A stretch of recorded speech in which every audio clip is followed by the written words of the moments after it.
I think it would take a few rounds. Really? But yeah. First of all, Jake is a lot bigger. Jake's a lot bigger. But what weight would they? What weight would they fight? Well, at? I don't think Jake is getting anywhere lower than 205 pounds.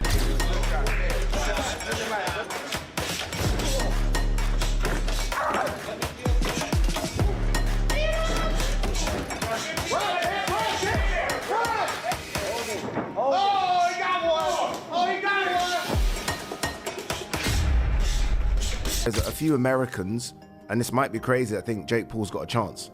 And I know that sounds crazy, but I do think that there are, where I don't believe anyone over here thinks this goes more than around 2 matches. Joe Rogan expressed genuine surprise at Jake Paul's physical transformation ahead of his fight with Anthony Joshua, saying Jake looks unusually sharp, disciplined, and well-prepared. Rogan emphasized that despite critics pointing out that Jake faced fighters past their prime, Jake still committed to intense training and proved he could compete seriously. He also highlighted that Joshua creeping closer to age 40 shifts the dynamics of the matchup, making it more unpredictable. Rogan concluded by saying he's genuinely excited to watch how this showdown plays out. It'd be crazy. I like a little freak show every now and then. As far as, like, would you like to see... I like Jake a Paul, lot of freak shows. Look, if Jake Paul wants to fight for the title, I would like to see him beat top contenders in the light heavyweight division or whatever division he chooses to compete at, and then eventually fight for a title. Yeah. But are the fights even real? Like the Tyson fight? Like I saw video breakdowns of Tyson. Jake Paul's latest physical transformation has triggered major reactions across the combat sports world.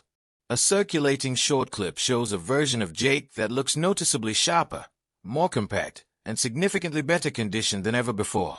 His posture, movement, and overall confidence suggest he's preparing for the biggest test of his career. With Anthony Joshua on the horizon, this new version of Jake seems like a direct response to critics who once dismissed him as an outsider or spectacle.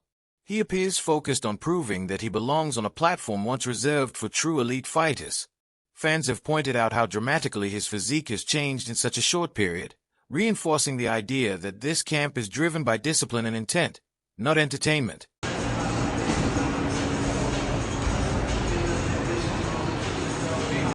Former world champion Andre Beto adds an interesting angle to the discussion.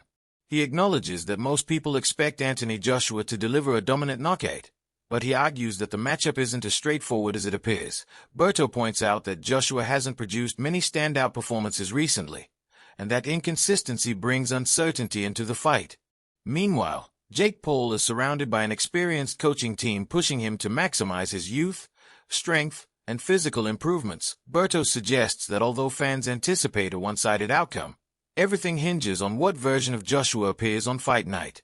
With Jake showing real progress and discipline, Berto believes this contest has genuine potential to swing either way. Like, you one of the first ones, and he gonna always take care of Bert. But then Floyd was as massive as he was. So how you split? How you do that? No, I mean one thing with Al's always gonna, you know, he got loyalty to. I mean, he got big loyalty to Floyd as well. Yeah, because they made so much money together.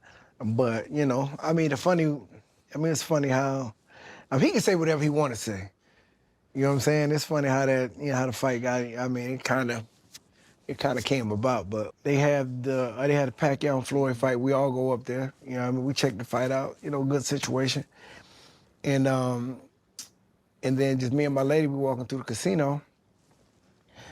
What's his name? Rodney Jerkins. Yeah, right. You know what I mean? You know Rodney Jerkins, big music producer. Yeah. Y'all can talk to him and ask him. Yeah. Rodney Jerkins. Some analysts look at Jake Paul's preparation from a financial and strategic standpoint. They highlight his sparring sessions with heavyweight fighters and how both sides benefit for Jake. Training with bigger, stronger opponents gives him a realistic feel for the type of power and pressure he may face against Anthony Joshua.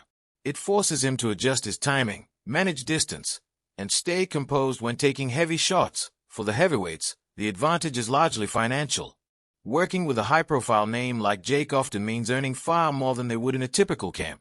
These sparring sessions end up serving two purposes: real-world experience for Jake and meaningful financial reward for his partners, making it a mutually beneficial setup where everyone gains something of value. A lot of money to be there, and it's easy work. But what is in that for Lawrence Okoli, Frank Sanchez, and Jared Anderson? Easy money. I don't know how much he'll be paying sparring partners. I assume to get those caliber of sparring partners in, it's got to be big money. Lawrence Okoli's got a fight coming up. If you're Joe Gallagher, are you go spar Jake Paul? Is that going to help you?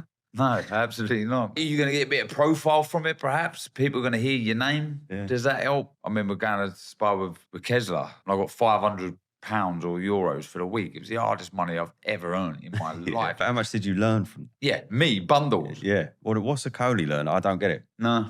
I mean, I do get it, the money. But when you got a fight coming up, I'm thinking, really? Are you going to get anything out of that sparring that's going to help you in your fight? Maybe you are. Maybe I'm just completely diminishing Jake Paul's ability, but I'm struggling. I really am. Fair play to Jake Paul. I mean... And you're right, there's a bit of a conflict there because Joshua used to manage him. Yeah, it was through 258, right? Yeah. But surely they're smashing him to pieces. Surely Jake's going, oh, what the fuck? This is fucking horrible. Every single one of those three fighters there could annihilate him in a round. Yeah, so are they Brendan not... Schaub and Brian Callen offer a different perspective, one that puts pressure directly on Anthony Joshua. They argue that Joshua must enter this fight fully conscious of what he represents. According to them, this matchup is not just about winning. It's about defending the integrity of boxing as a sport, because this fight will be showcased on a huge streaming platform like Netflix. Millions of casual viewers will be watching, many of whom will judge the sport based on Joshua's performance alone. Schaub and Callen insist that Joshua must treat this moment as a statement opportunity. He has to walk into the ring with complete confidence, sharp focus, and unwavering determination to remind the world why he remains one of boxing's most recognizable figures. They stress that this cannot be a night of hesitation. Joshua must show conviction, decisiveness, and dominance, both to win and to preserve the sport's credibility in the eyes of a global mentally, audience. He's not like, all right, I got a job to do. I'm representing boxing. A lot of American fans don't know me. This will be the most watched thing on fucking Netflix ever for sports-wise. So I got to make a good, showing. Hopefully he has that approach. I assume he does. Because he did with Francis, he was like, nah, bitch, the train stops here. Yeah. And Tyson Fury's a little more of a character. Hey, wow, what are we going to do? Let's move around a little bit. I remember when he caught Klitschko with that uppercut, Anthony Joshua. And he got caught. He got set down. Klitschko, yes. And Klitschko is a big man. You're just dealing with literally a different ecosystem, man. But that's what makes it, that's why it's a brilliant move by Jake. Because his fan base is like, oh my God, Jake, it's David versus Goliath, literally. It's this YouTuber Disney kid. Look how far he's come. He's actually going to do it. What if he wins? So there's that demo of his. And then there's the rest of the world who go, and they're so off on this, but they go, we got to get Jake Paul out of boxing. I can't wait to see his head get knocked off by Anthony Joshua. And that's the majority, right? So those two worlds mix, and you get the most watched boxing match on Netflix ever. More so than Mike Tyson at fucking 77 in a fake sparring match.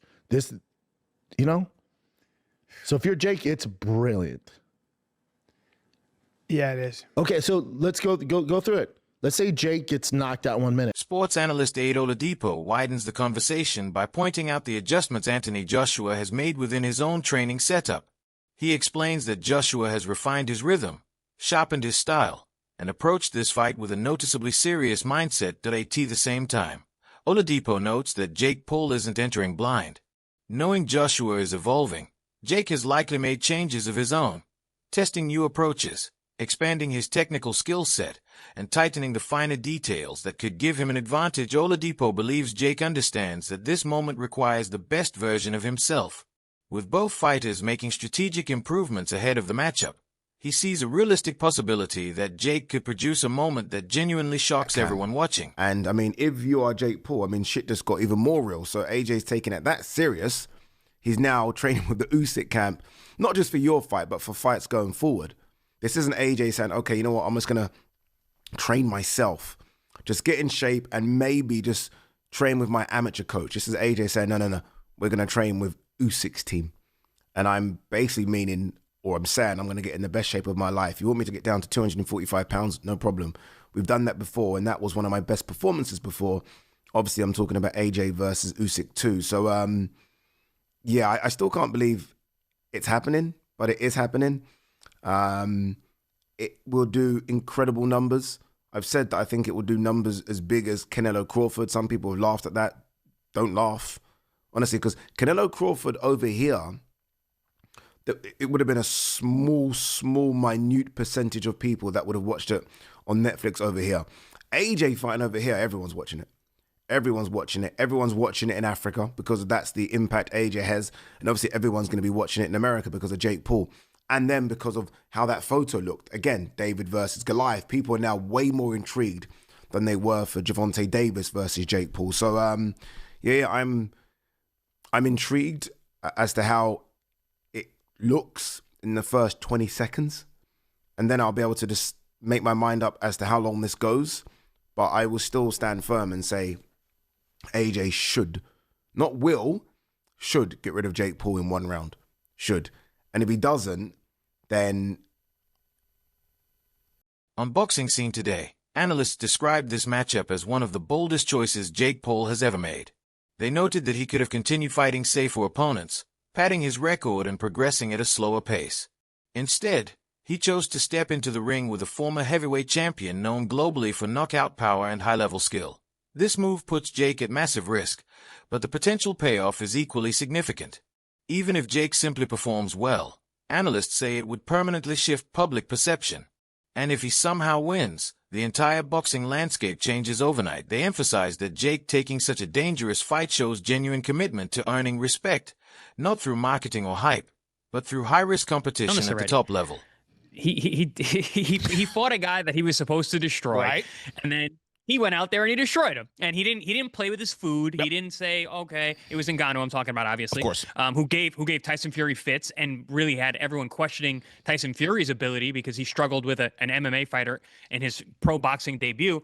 Anthony Joshua didn't do that. He went out there and did what we all expected Tyson Fury to do and completely wiped the floor with the guy. And if Joshua doesn't do that this fight, I agree with you, Jimmy. It's going to hurt his stock. It's going to hurt the way that people perceive him moving forward.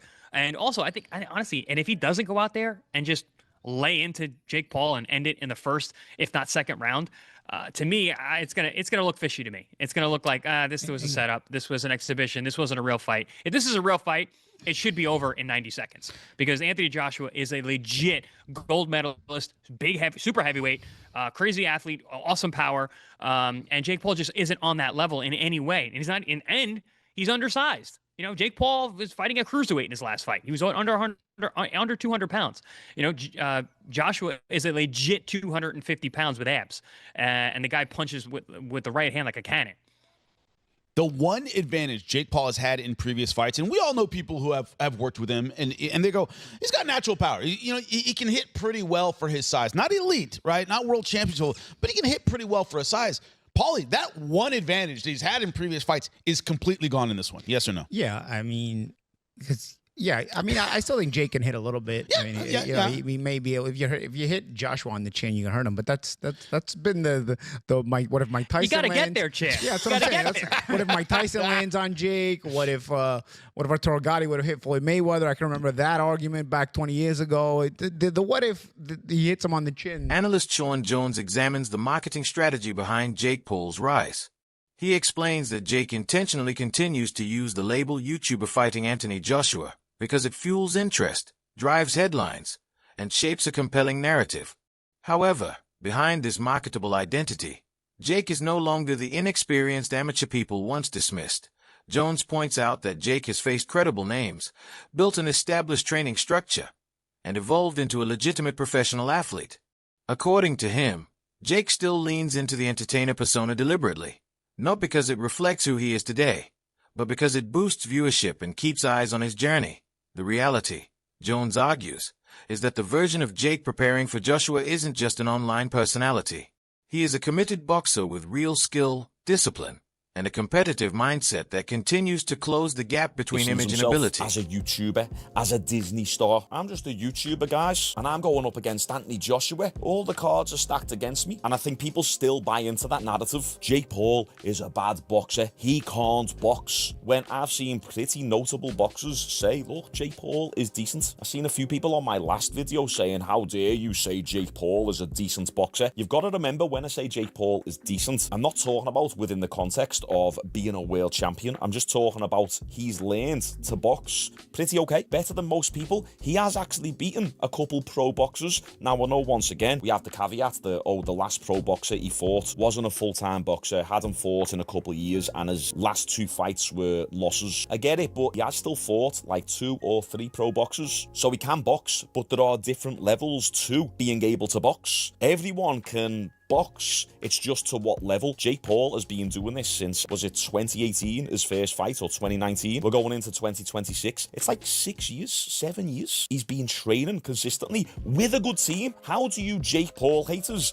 not understand that? Even you, if you trained for that long and you've got millions of dollars sparring pro fighters in your fight camps, you're going to get pretty decent. Oh my God, it's not hard to understand. Try and drop the narrative that I hate Jake Paul so much, he's this, he's that. He's a knobhead. He can't box. Yeah, he might be a knobhead. He might be a divvy, but he can box. But I'm not saying he can box to the level of Joshua. Fucking hell. Listen to the friggin' context, will yous? Little Josh is signed